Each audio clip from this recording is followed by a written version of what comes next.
I have lived in Salt Lake City my entire life. I was born and raised here. For a long time I went back and forth from Salt Lake to California, but I've lived here the whole time. Hello. The reason I never moved fully to California was just because I was just kind of going through some mental health struggles, to be honest. Right when I was at the point where I started making money, kind of got to the place where I'd worked my whole life to get, kind of things started to fall apart in my personal life, so it was too big of a step for me to even focus on moving to a different state, following this whole career and all that, when I was just trying to get through every day just as a normal person, you know what I mean? It was just too much to kind of take on. And I was trying, I was going to California all the time. Sometimes I would last a month, sometimes I would last 3 days, and I would start freaking out and just go home, you know? It was a battle for a long time, but it's better now. This is the first skate park I ever came to, and this is this is where I learned how to skate pretty much. It was also where I got severely injured as a very little child.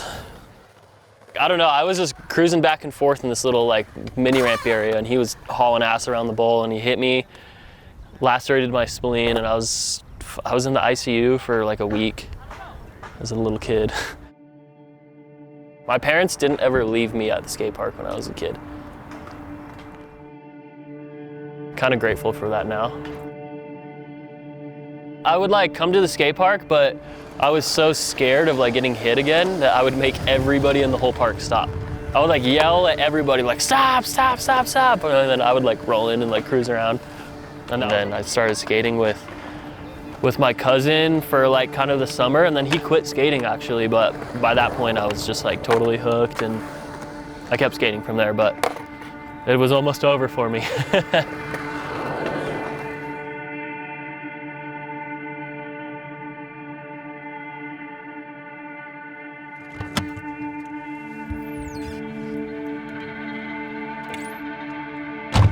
My first kickflip is right here where my mom's truck is parked. Hello, Yeye! Hello, Mama. Skating. It's fun. I'm starving.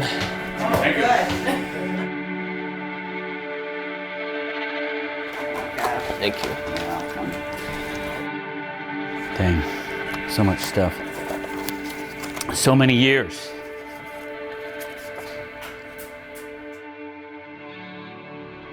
Oh, at first I thought it was awesome until he almost lost his spleen. And Then it wasn't very awesome. Then it wasn't awesome, and I wasn't going to let him skate anymore either, but I couldn't take it away from him.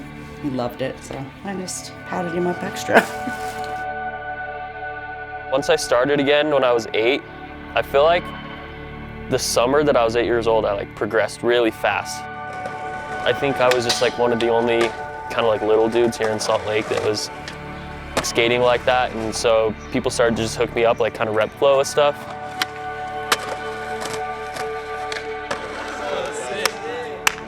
The skate shop I ride for is BC Surf and Sport. It's the shop I've rode for almost my whole life.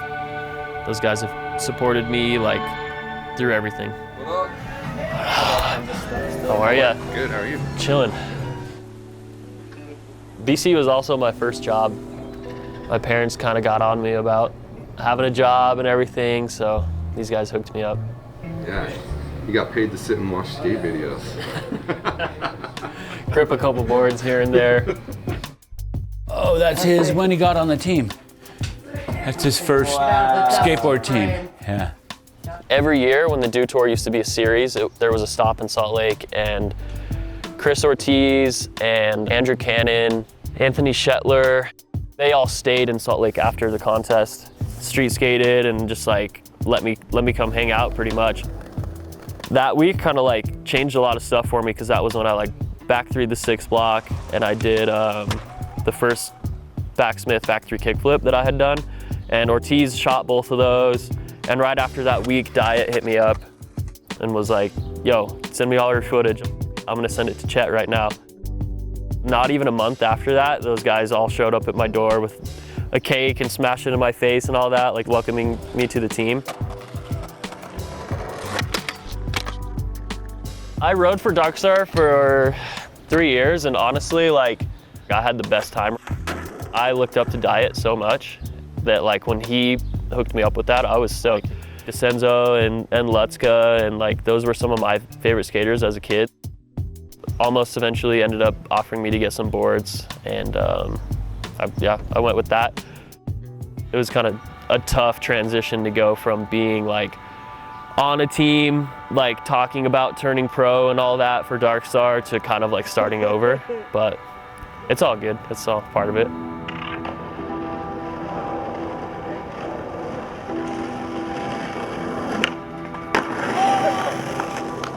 I rode for almost like 7 years. It was a lot of fun. Like, we went on a bunch of trips. The team was awesome.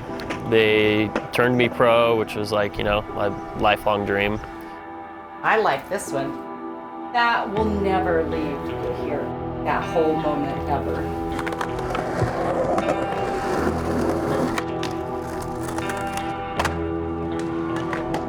Exactly a year after I turned pro is when Dwindle fell apart, and everybody ended up going their separate way, pretty much from every brand in Dwindle, I'm pretty sure.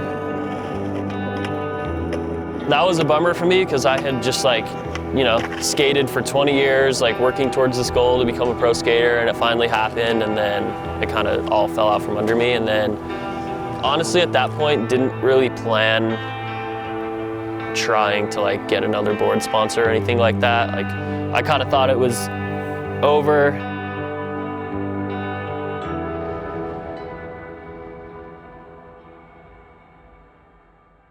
Maybe like 6 months later, Decenzo kind of just hit me up out of the blue. He's just like, dude, I had a dream last night that you rode for my company. Like, this is what I'm starting. This is what it's going to be called. Like, you got to ride for me, you know? Like, because I got a dream you were on the team, and just like, you got to ride for me. And so I was just like, dude, I'm fucking down. It meant a lot to me to just like have him say like, yo, I believe in you and I want to see you like succeed, you know? All of those kind of like struggles that I was talking about before, and just sort of having like skating slip away from me, I feel like I have something to like prove to myself. Losing all my sponsors was one of the best things that happened to me. I'm enjoying it a lot more. I feel like I'm skating better, and yeah, that's the goal, is just to enjoy it. That's why we all do it in the first place. And now I'm just in this position where I feel like I can do it how I want to, and like just have it really come from like me.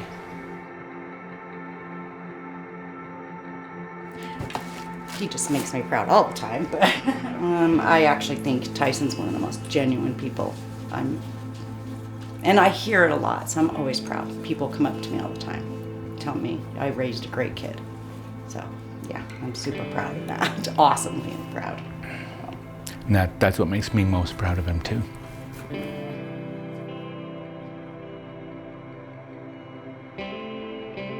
Just this year, after going through some injuries and kind of like dealing with a bunch of other stuff, I don't know, just something kind of changed, and I just got sparked on it again, and definitely riding for 2 cents, and Decenzo kind of giving me this little second chance to like continue to be a pro skater and do the whole thing is like really motivating.